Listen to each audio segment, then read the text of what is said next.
Kashmir News Service presents. अस्सलाम वालेकुम। एक नया प्रोग्राम लेकर मैं आपकी खिदमत में हाजिर। मेरे साथ आज बात करने के लिए मौजूद है एक तवील अरसे के बाद कानून साजिया में हल्का इंतखाब दिवसर की नुमाइंदगी जो पास्ट में इन्होंने की, लेकिन ग्राउंड लेवल पे आज भी मौजूद, यानी साबिक लेजिस्लेटर है, एमएलए भी रहे हैं, एमएलसी भी रहे हैं, लेकिन इन्होंने जो अपना सफ़र है वो काफ़ी ग्रास रूट लेवल से शुरू किया है। और मेरी मुराद है मोहम्मद अमीन भट्ट साहब, कांग्रेस के दिग्गज नेताओं में, बल्कि सफ़े अव्वल के नेताओं में एक। और आज ये हल्के इंतखाब दिवसर का इन्होंने दौरा किया और मैग्नेटाइजेशन प्रोसेस इनकी कॉन्स्टिट्यूंसी में बल्कि जारी है दिवसर में। और वक्तन फवक्तन जब अवामी शिकायत इनके पास पहुंचती है तो अवाम को साथ लेके ये कोशिश करते हैं, ये जो ट्रांसपेरेंसी के साथ ये जो मैग्नेटाइजेशन प्रोसेस है ये बाकायदा अच्छे से ग्राउंड लेवल पे शुरू की जाए। बट साहब, आपका खैर मकदम है। और सबसे पहले यही बताऊंगा कि आज तकरीबन आपके साथ ये जो मैं मुलाकात करने जा रहा हूं ये 2 साल के बाद है। सर, 2 साल तक आप कहाँ रहे? 2 साल तक मैं खासकर अपनी कॉन्स्टिट्यूंसी में रहा, दिवसर में रहा। और हालात आपको पता है कि 2.5 साल मैं एमएलए रहा, 7 साल में एमएलसी रहा। मैंने बहुत खिदमत की, खासकर दिवसर कॉन्स्टिट्यूंसी की, चाहे ट्रांसफार्मर हो, चाहे रोड सेक्टर हो, चाहे पानी देना है लोगों को, चाहे एजुकेशन में। हमने बहुत काम किया है दिवसर कॉन्स्टिट्यूंसी में 2.5 साल में। खासकर आज मैं कोंड इलाके में गया हूँ, मैंने कम से कम 100 करोड़ का रोड्स जो दिया है इलाके कोंड में। एक बहुत बड़ा रोड हमने दिया है कोंड मोड़ से लेकर वासकनाग, जो बहुत बड़ा चश्मा है, जो 6 महीने यहाँ निकलता है और 6 महीने गुलाबगढ़ में निकलता है, उधर तक हमने रोड दिया है PMGY में। और उसमें थोड़ा सा तनाज़ा हुआ था, कुछ लोग गए हैं वहाँ पर, उन्होंने थोड़ा ब्रीफिंग गलत की है। उसमें फर्स्ट प्रायोरिटी होता है लोगों को प्रोविजन देना है, ज़मीन जिसकी उसमें जाएगी उसको कंपनसेशन फर्स्ट प्रायोरिटी में मिलेगा। उसी पैटर्न में कुड़ीगांव वाटी होल से लेकर हमने कांसलू वया नागरस वया वरिल एक बहुत बड़ा रोड दिया है, जो कम से कम 8 करोड़ का है, 10 किलोमीटर रोड, वो भी कोंड में हमने। यानी आपका कहना है कि आपने हल्का इंतखाब दिवसर में सड़कों का जाल बिछाया। उसी पैटर्न पर वरिल विरनाड़ भी एक रोड दिया है, वरिल से विरनाड़ PMGY था। उसी पैटर्न पर हमने और एक रोड दिया है, ये कोंड की बात मैं कह रहा हूँ, निगिनपोरा से निगिनपोरा नाड़ 3-5 किलोमीटर 2.5 करोड़ का। उसी पैटर्न पर दूसरा स्कीम एक था, नबार्ड में हमने एक पुल पड़ा हुआ था, किसने बनाया किसने नहीं बनाया, तो उसमें मैंने 4 करोड़ रुपए नबार्ड से दिया। बहुत बड़ा पुल है वरिल, ये क्रोलू में। जी।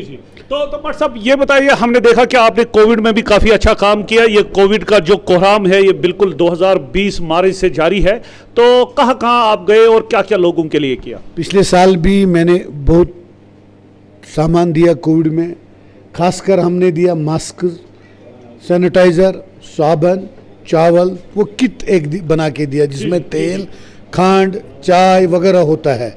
हमने दिया है कम से कम दिवसर के हर इलाके में। इस साल भी हमने शुरुआत किया है।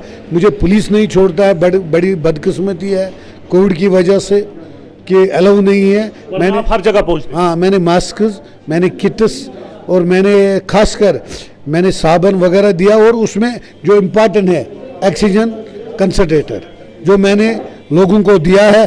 आज भी अगर मेरे इलाके में किसी को ज़रूरत है ऑक्सीजन कंसंट्रेटर, अगर किसी को ज़रूरत है, मैं देने के लिए तैयार हूँ, क्योंकि लोगों को हमारी ज़रूरत है, हम लोगों के लिए तैयार है। बट साहब, आप ज़मीनी सतह पे दिखाई दे रहे हो और आपका काम जो है वो काफ़ी हलकों में सराहा भी जा रहा है। लेकिन सर, आज थोड़ा बहुत मैं आपको ये तो डेवलपमेंट के इश्यूज़ जो आप बोल रहे थे अपनी कॉन्स्टिट्यूंसी के हवाले से, थोड़ा सियासी बात मैं आपसे करना चाहूँगा, क्योंकि मुझे इस बात का इल्म है जब आप बात करते हैं सच्चे दिल से करते हैं। सर, 2 साल में कश्मीर में क्या बदला, आपकी कॉन्स्टिट्यूंसी में क्या बदला? 2 साल में अगर ज़मीन पर देखेंगे तो कोई तामीर तरक्की नहीं हुई है। जब हम एमएलए थे, जब पिछले 5-6 साल पहले पंचायत का इलेक्शन हुआ तो हम 1 करोड़ 2 करोड़ पंचायत हलके में देते थे जी। जब Manmohan Singh prime minister of India. आज कुछ नहीं आता है। तो बीजेपी वाले कहते हैं कि बहुत कुछ हो रहा है। कुछ नहीं हो रहा है इस इलाके में। मैं अपनी कॉन्स्टिट्यूंसी की बात कर रहा हूँ, अपने डिस्ट्रिक्ट की बात कर रहा हूँ। कुछ नहीं हो रहा है। चाहे नरेगा में 20 लाख आते हैं हलके में, यहाँ हम पीएमजी उसमें देखेंगे कोई चीज़। इस साल इन्होंने कम से कम 3000 रोड दिया जम्मू को सैंक्शन, नाबार्ड में, सीआरएफ में, वर्ल्ड बैंक में, हर एक सेक्टर में, पीएमजीवाई में। इधर क्या दिया? कुछ नहीं मिला हमें जम्मू कश्मीर में। जम्मू कश्मीर में कुछ नहीं ये देते हैं, सिर्फ कागजों में गिनते हमने इतना काम किया। मुझे बताओ, ये हमारा प्रोजेक्ट है। अगर आज मैकडम चल रहा है कुंड में तो ये हमारा प्रोजेक्ट है, 2017 और 2018 का। लैंग्वेज में मैंने 25 प्रोजेक्ट दिया देवसर कॉन्स्टिट्यूंसी में, जो पीने के लिए पानी 2.5-3 करोड़ का मैंने प्रोजेक्ट दिया है। इन्होंने कुछ नहीं दिया। ये जो मीटिंग हो रही है सर 24 तारीख को, प्राइम मिनिस्टर साहब की जरा नवाजी, उन्होंने मेन स्ट्रीम जो पॉलिटिकल पार्टीज है उनको बुलाया है। लेकिन अभी जब मैं आपसे ये बात कर रहा हूं, अभी पीएजीडी की मीटिंग भी जारी है। लेकिन गुलाम नबी आज़ाद साहब का एक जबरदस्त स्टेटमेंट आया। वो कह रहे हैं कि इस मीटिंग का जो प्राइम एजेंडा है वो स्टेटहुड होना चाहिए। तो क्या कहना चाहेंगे सर? देखो सर, कल भी हमारी माइनाज लीडर साहिब का वजीर आला जनाब गुलाम नबी आज़ाद साहब से बात हुई है कि हमने बोला जिस पैटर्न पर ये स्टेट चल रही थी पहले 50 साल 70 साल, जिस तरह स्टेट चल रही थी उसी पैटर्न पर होनी चाहिए। दिल्ली पैटर्न पर हमको नहीं चाहिए। दूसरा, 370 पंथी से ये वापस मिलना चाहिए। जो इन्होंने 2 साल में यहाँ काले कानून लागू किया वो तमाम वापस होना चाहिए। तीसरी बात हमने कही, खासकर जो कश्मीरी लोग दिल्ली के जेलों में, आगरा के जेलों में, जोधपुर के जेलों में, हर जगह हिंदुस्तान के जेलों में, उनको ईद से पहले रहा किया जाए। क्या कांग्रेस पार्टिसिपेट करेगी? वाई नॉट, क्यों नहीं करेगी? हम गुलाम नबी आज़ाद साहब ने जो ट्वीट किया है आज हम उसको वेलकम करते हैं। सर ये बताइए, अपने दिल से कोई जो मुल्क के वजीर आजम है मोहतरम नरेंद्र मोदी जी, क्या कहना चाहेंगे? दिल से बात कीजिएगा, डायरेक्ट अपील। मैं ये बात कहना चाहता हूँ नरेंद्र मोदी जी से, जो हमारे प्राइम मिनिस्टर ऑफ इंडिया है। मैं उसे ये अपील करता हूँ रियासत जम्मू कश्मीर की तरफ से कि जिस तरह 2 साल पहले ये थी स्टेट, उसी पैटर्न पर ये स्टेट होनी वापस दिया जाए। नंबर 2, पंथी से 370 वापस मिलना चाहिए। ये जो रियासत में आपने काला कानून लगाए वो सारा खत्म होना चाहिए। तो ये बताएंगे सर, इस वक्त जो आप बार बार ये रियासत कह रहे हैं, तो शायद हमें इस बात का भी इल्म होना चाहिए कि हम इस वक्त यूनियन टेरिटरी में हैं। और जाहिर सी बात है, आपको लगता है कि मुस्तकबिल में कि फ्यूचर में ऐसा कोई वक्त आएगा, क्योंकि on the floor of the house ये वादा किया गया था कि स्टेट हुड की जो डिमांड है वो हम उसकी तरफ एक बार फिर मुतवज्जा होंगे। क्या आपको लगता है कि मुस्तकबिल में स्टेट मिल सकता है? हाँ, यस, मिलनी चाहिए, मुस्तकबिल में मिलनी चाहिए। जिस तरह पंजाब को ये क्यों नहीं यूटी बनाते हैं, हरियाणा को क्यों नहीं यूटी बनाते हैं, राजस्थान को क्यों नहीं यूटी बनाते हैं? ये लोगों की राय पूछना चाहिए, लोग क्या चाहते हैं। मेरी अपील है होम मिनिस्टर ऑफ इंडिया से, आपने वादा किया पार्लियामेंट में, इमीडिएटली स्टेटहुड मिलना चाहिए और इमीडिएटली रियासत जम्मू कश्मीर में इलेक्शन होना चाहिए। डिलिमिटेशन एज पर पॉपुलेशन होनी चाहिए जी, एज पर पॉपुलेशन होनी चाहिए। ये नहीं होनी चाहिए जम्मू को 10, श्रीनगर को 4, उसको रिजर्व, इसको नहीं, बराबर होनी चाहिए। यहाँ मुस्लिम मेजॉरिटी स्टेट है जी,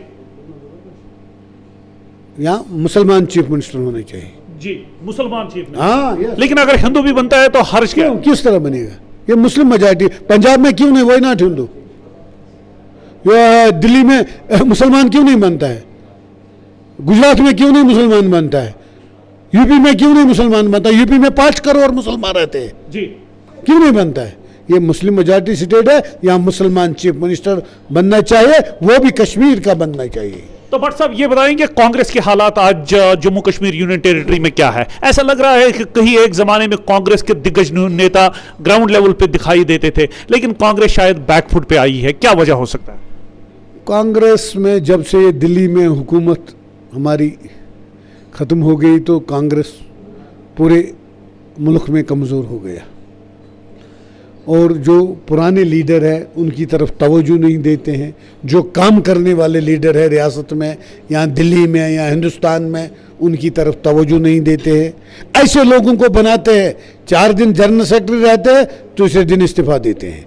उन लोगों को बनाया इस कांग्रेस में, रियासत में जी जो कुछ नहीं थे, आज पता लग गया वो आईबी के एजेंट थे। उन्हें कांग्रेस को छोड़कर दूसरी पार्टी में गए हैं। लिहाजा उन लोगों को नहीं मनाए जो काम करते हैं। कांग्रेस हाईकमांड को क्या कहना चाहेंगे?